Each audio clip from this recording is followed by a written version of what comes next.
Alright guys, a quick one. Here, I'll detail how to change contact photo and poster on iPhone. So if at the end of this you find this upfront informative, please don't forget to like and then subscribe. Now the first thing to do is go ahead and open the Contacts app on your iPhone. Select all contact.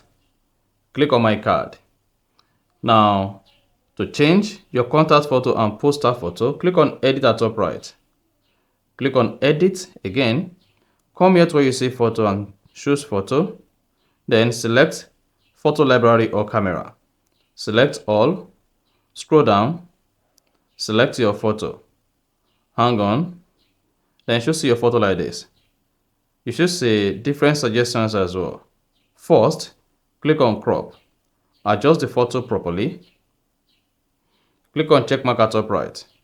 Then choose your perfect suggestion. Click on choose at top right. Select poster. Click on photo.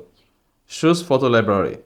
Go ahead and select your poster photo. So select all and then scroll down, select the photo. Hang on a couple of seconds. Then you should see the poster photo like this. You can change the poster photo style. Click on done at top right. Then you should see settings. Then this is your avatar. And this is your poster photo. Go ahead and click on check mark at top right.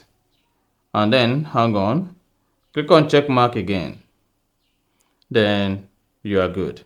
So if you found this offer informative, please don't forget to like and then subscribe.